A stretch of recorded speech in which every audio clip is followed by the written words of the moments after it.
의사는 가장 존경받고 신뢰받는 사회 구성원 중 하나다.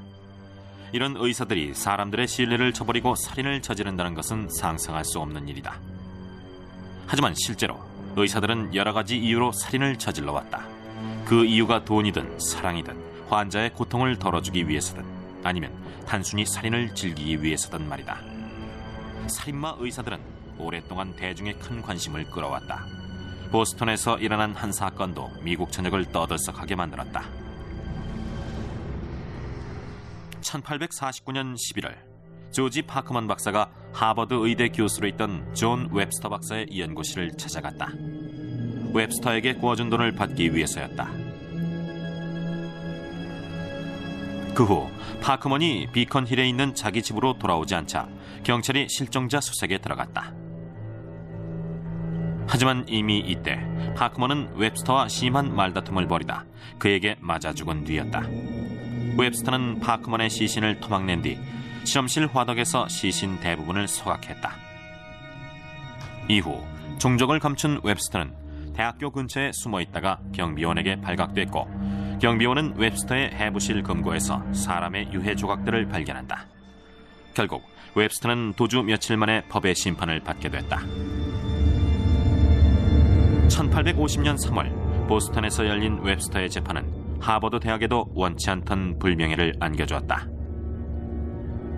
웹스터는 결국 유죄가 인정돼 8월에 교수형에 처해진다. 이로부터 83년이 지난 1933년 시카고의 저명한 의사인 앨리스 와인쿱 박사가 며느리 리타를 먼로가의 자기 집에서 살해한 혐의로 기소됐다. 경찰에 체포되기 전인 1933년 11월 와인쿱은 리타가 총에 맞았으며 그녀의 입주위엔 클로로포름에 댄 자국이 있다고 경찰에 신고했다. 와인쿱은 처음부터 리타가 자기 아들 얼리와 맞지 않았고 결국 아들을 망쳐놨다고 생각했다. 그녀는 결국 경찰에 범행을 자백한다. 하지만 막상 1934년 2월 재판이 시작되자 와인쿱은 자신의 자백을 번복했다. 그리고 리타가 강도에게 살해됐다고 주장했다. 하지만 배심은 그녀의 유죄를 인정해 25년형의 판결을 내렸다. 그로부터 14년 후 거짓말 탐지기 테스트 결과 와인쿱의 말이 사실일지도 모른다는 법원의 판단이 내려지고 결국 가석방된 그녀는 2년 뒤 79세를 일기로 사망한다. 이번 편에서는 2명의 살인마 의사를 더 소개한다. 첫 번째는 잉글랜드의 한 해변 휴양 도시에서 연로한 은퇴 여성들을 살해하고 그들의 유산 상속인을 자신으로 제멋대로 바꾼 의사를 소개하며 두 번째는 역시 잉글랜드의 맨체스터에서 몰핀을 주사하는 방법으로 1000명이나 되는 여성 환자들을 살해 세계 최대의 연쇄 살인범으로 기록된 희대의 살인마 의사를 소개한다. 1950년대 중반 잉글랜드의 이스트본에 살던 수많은 부유한 여성들이 의문의 병에 걸려 사망하는 사건이 일어났다. 이들 중 많은 이들이 돈과 자동차, 기타 재산들을 자신들을 치료하던 의사인 존 버드킨 애덤스에게 유언으로 남겼다. 30년 전 이곳 이스트본으로 온 애덤스는 도시에서 가장 잘 나가는 의사 중 하나였다. 그는 런던에서 100km 정도 떨어진 이 해변 휴양지에서 주로 은퇴한 부자들을 치료하며 적지 않은 부를 축적했다. 그의 단골 환자 중 하나가 49살의 바비 훌렛이었는데 그녀는 이스트본에서 가장 인기 있고 유명한 사격의 명사였다. 그러던 그녀가 1956년 7월 갑자기 죽자 사람들은 큰 충격에 빠졌다. 홀렛은 죽기 사흘 전 기존의 유서 내용을 바꿔 자신의 롤스로이스를 애덤스에게 넘긴다는 내용의 유서를 새로 작성했다. 남편을 잃은 뒤 우울증에 시달리고 있던 홀렛을 치료해왔던 애덤스는 그녀의 사인을 뇌출혈이라고 진단했다. 그러자 다른 의사는 그녀의 약물 복용을 의심했다. 나중에 알려진 바로는 애덤스가 검시관에게 전화해 자신이 직접 부검하게 해달라고 부탁했다고 한다. 부검 후 애덤스는 사인을 묻는 질문에 그녀가 아직 죽지 않았다고 말했다. 하지만 훌렛은 그 다음날 사망한다. 이후 3명의 의사가 별도로 훌렛의 시신에 대한 재부검을 실시했는데 그중 한 명이 바로 병리학자인 프란시스 캠퍼스 박사였다. 캠퍼스 박사는 그녀가 수면제를 복용하고 자살한 것으로 결론지었다. 런던 경시청은 애덤스로부터 치료를 받다가 사망한 다른 부유한 환자들의 사건을 수사하기 시작했다. 영국 언론은 한 사악한 의사가 한 손엔 몰핀병을, 다른 손엔 백지 유언장을 들고 범행 대상 환자들을 찾아다닌다는 추측 기사를 내보냈다. 애덤스는 자신의 환자들이 주로 초로의 여성들이란 사실을 부인하지 않았으며 그들은 오히려 자신들을 친절히 보살펴줘서 고맙다는 말까지 했다고 주장했다. 허버트 해넘과 찰스 휴이트 형사는 수백 명에 대해 탐문 수사를 벌이고 20년 전의 유언장까지 꼼꼼히 검토한 결과 애덤스가 132명의 환자들로부터 돈과 자동차, 보석, 고가구 등을 유산으로 물려받은 사실을 밝혀냈다. 게다가 애덤스가 이들 환자들 대부분의 사인을 뇌출혈이나 뇌혈전증으로 진단했으며 일부 환자들의 경우에는 사망하기 바로 전 자신들의 재산을 애덤스에게 남긴다는 내용의 유언장을 새로 작성하게 한 사실도 밝혀냈다. 경찰이 진상 파악을 위해 시신 3구를 발굴했지만 다른 환자들의 시신은 모두 화장돼 추가 증거를 찾아낼 수 있는 길이 원천봉쇄되고 만다.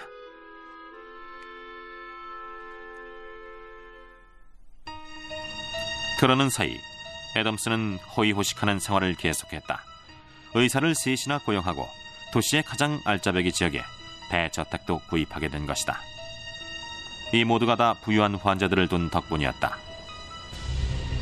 이즘 그에겐 사치스러운 취향도 생겼다. 런던의 최고급 양복을 즐겨 입고 회원제 최고급 상점만을 이용하며 상류층의 놀이로 여겨지던 사냥도 즐기게 된 것이다. 하지만 그의 이런 사치 행각도 오래가지 못했다. 1956년 11월 말 해넘 형사가 애덤스의 집을 찾아갔다. 그리고 그에게 애덤스가 약국에서 구입한 약품 목록을 보여주었다. 이 목록은 애덤스가 1950년 자신에게 롤스로이스를 남기고 사망한 부유한 미망인 이디스 모렐에게 금지약품을 주었다는 것을 입증하는 것이었다. 애덤스는 13건의 비교적 경미한 의사윤리 위반 혐의로 체포됐다. 하지만 얼마 뒤 그는 출국 금지를 조건으로 보석금을 내고 풀려난다. 그 전에 해넘 형사가 오전 왕전을 마치고 집으로 돌아온 애덤스를 체포하고 며칠 뒤 형사가 그에게 이디스 모렐 살해 혐의가 추가됐다고 말하자 애덤스는 일순간 혼란에 빠진 모습이었다. 마침내 애덤스의 재판이 1957년 3월 런던의 중앙형사재판소에서 열렸다. 애덤스가 이디스 모렐 살해 혐의를 완강히 부인하자 경찰은 그에게 부유한 여자들을 꼬드겨 유언장을 자신에게 유리하게 바꾼 혐의를 추가했다. 증언대에 오른 간호사 헬렌 스트로낙은 이디스 모렐의 메모는 갖고 있지 않지만 그녀가 죽기 바로 전 횡설수설했고 절반은 넋이 있었다고 증언했다. 하지만 이때 애덤스의 변호사가 모렐의 집에서 찾아낸 메모를 판사에게 제출했다. 메모에 따르면 모렐의 정신이 오락가락하고 있었다는 그날, 그녀는 실제로 점심 식사 때 왕성한 식욕을 보이는 등 지극히 정상적인 상태였던 것으로 밝혀졌다. 이로 인해 스트로낙 간호사의 진실성은 땅에 떨어질 대로 떨어진다. 이처럼 애덤스의 범행을 입증할 만한 증거들이 나오지 않자 데블린 판사는 그가 범법자인 것은 맞지만 살인자로 볼 만한 증거는 없다고 말했다. 결국 판사는 재판 시작 44분 만에 애덤스에게 무죄를 선고한다. 애덤스는 데블린 판사에게 머리를 숙여 감사합니다라고 말했는데 이것은 그가 재판 시작 후 처음으로 내뱉은 말이었다. 그의 살인 혐의는 증거 불충분으로 무죄 판결이 났지만 애덤스는 14건의 의사윤리 위반 혐의를 인정해 2,400파운드의 벌금을 내야 했다. 1957년 11월 그는 의사 면허가 취소됨과 동시에 의사 명부에서도 이름이 완전히 사라졌다.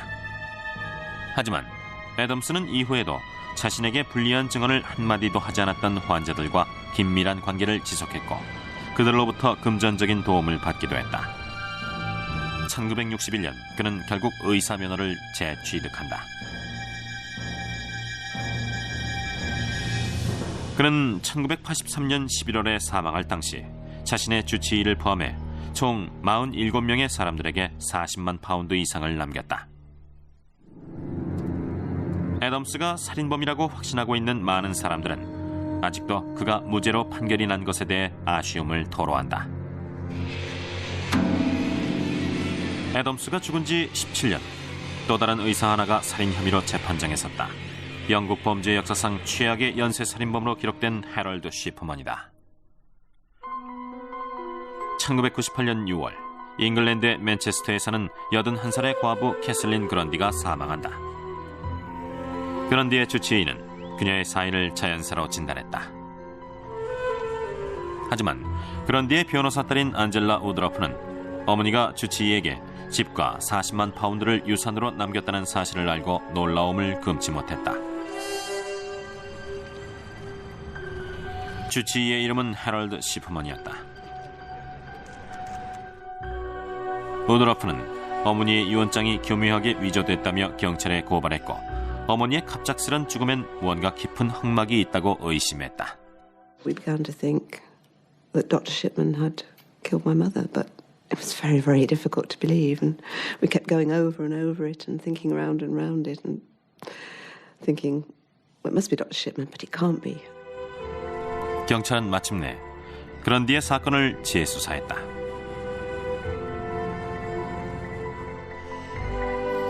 경찰은 이미 쉬프먼의 환자들이 평균 수치를 훨씬 뛰어넘는 높은 사망률을 보이고 있다는 정보에 따라 그전부터 이미 내사에 들어간 상태였다. 조사가 진행되면서 경찰은 쉬프먼이 온화해 보이는 겉모습과는 달리 무언가 깊은 비밀을 감추고 있는 것으로 확신하기 시작했다. 쉬프먼은 1992년 개업 후 맨체스터의 하이드 지구에서 일해왔다.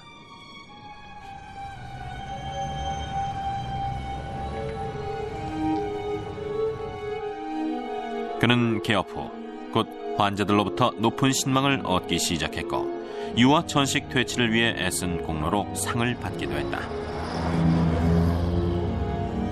아내와 아이들을 데리고 조용히 사는 온화한 성품의 의사로서 지역사회 발전에도 적지 않은 공헌을 했던 쉬프먼이 역사상 최악의 연쇄 살인범이었다는 사실은 이웃이나 그의 동료 의사들로서는 도저히 믿을 수 없는 일이었다.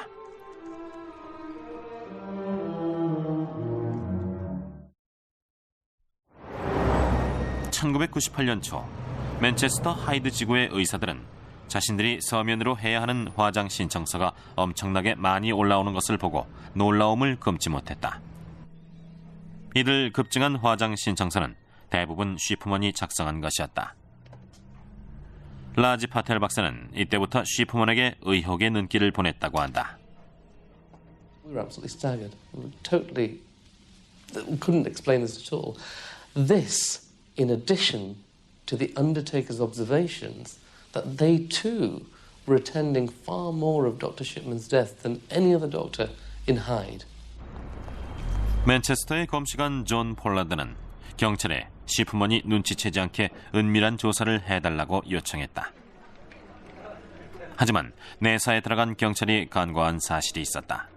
1976년 의사 면허를 취득한 쉬프먼이 웨스트 요크셔의 토드 모든에서 일하고 있을 때 그가 약물 남용과 처방전 사기로 기소된 경력이 있었다는 것을 미처 알아채지 못했던 것이다.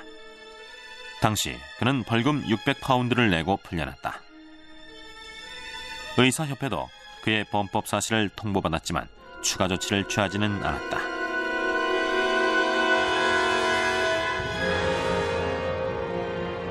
약물 중독 치료를 받은 쉬프먼은 그로부터 2년 뒤 맨체스터의 하이드 지구에 있는 도니브룩 메디컬 센터에 취직한다. 병원 당국은 그의 과거 행적을 모두 알고 있었지만 눈 감아주었다. 하지만 그는 얼마 못 가 제프리 모이지 박사의 말대로 동료들로부터 아주 거만한 인물로 낙인 찍힌다. He had very high opinions and very strong opinions, and he felt that the way in which he practiced medicine was the standard to which all of his colleagues should themselves aspire. 1992년 8월, 쉬프먼은 병원을 개업했다. 그리고 이로부터 얼마 지나지 않아 그의 끔찍한 살인 행각이 시작된다.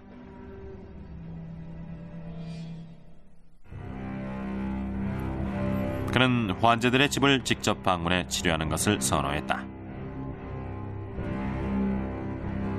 아이린 베리는 자신의 집에서 쉬프먼에게 치료를 받다 갑자기 숨진 여성이다. 그녀의 죽음은 딸 진 달링턴에게 큰 충격을 주었다. I was actually in bed having worked a night shift. Just after lunchtime, my husband came up and woke me up, told me that Dr. Shipman had been on the phone. He said that Dr. Shipman had said that he was at Mrs. Berry's house and she wasn't very well. So my husband said, well, how bad is she? To which Dr. Shipman replied, well, how bad do you think it can get? And my husband said, well, has she passed away? And Dr. Shipman said yes. 쉬프먼의 치료를 받던 다른 연로한 여성 환자들도 원인 모를 이유로 죽긴 마찬가지였다.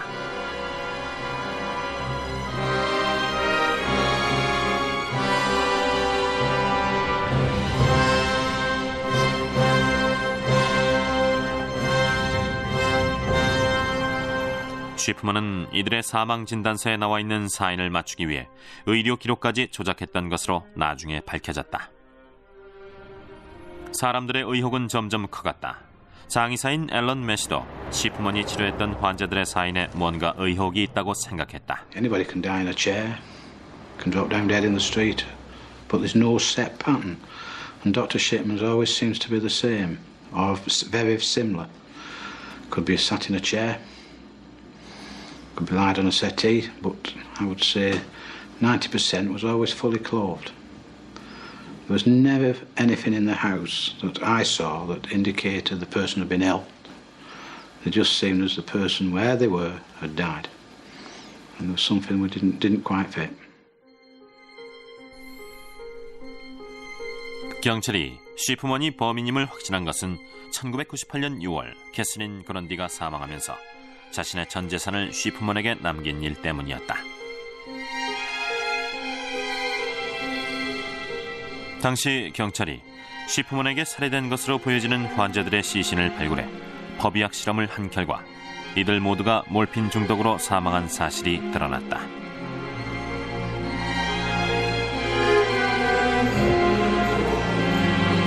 경찰은 쉬프먼을 바로 체포해 취조에 들어갔다. 하지만 그는 환자들의 약물 남용이 그런 결과를 가져왔다며 그 증거로 자신의 진료 소견을 녹음한 테이프까지 제출했다. I had my suspicions that she was actually abusing a narcotic of some sort. But the scenario was there, and she did have drugs available. She may well have given herself accidentally an overdose. 이런 그의 태도는 형사반장 마이크 윌리엄스를 크게 분개시켰다. My assessment of him that he was treating this as some sort of game, a competition, pitting what he considered to be superior intellect to those of the officers who were interviewing him. 경찰은 쉬프먼을 일단 환자 15명을 살해한 혐의로 기소한 뒤 그의 여죄를 계속 밝혀내기로 했다.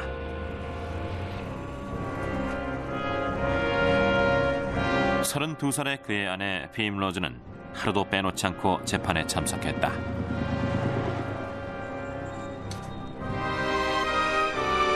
(2000년 3월) 마침내 쉬프먼에게 유죄가 인정돼 종신형이 선고된다. 하지만 그의 범행 동기가 무엇이었는가에 대해서는 밝혀진 것이 거의 없다. 캐슬린 그런디를 제외하면 환자들 모두가 그다지 유복한 편도 아니었고 쉬프먼이 특별히 환자들로부터 무슨 금전적인 이득을 본 것도 아니었기 때문이다. 2001년 6월 자넷 스미스 판사의 주재하에 해럴드 쉬프먼의 환자 466명의 죽음에 관한 공개 청문회가 열렸다. 청문회에 참석한 사람들 중 많은 이가 그동안 가슴속에 담아놨던 말들을 털어놨다. The only thing I can think of is an evil man. He's just evil. He's bad through and through. 경찰에 쉬프먼에 대한 수사를 요청했던 맨체스터시 검시관 존 폴라드의 말이다.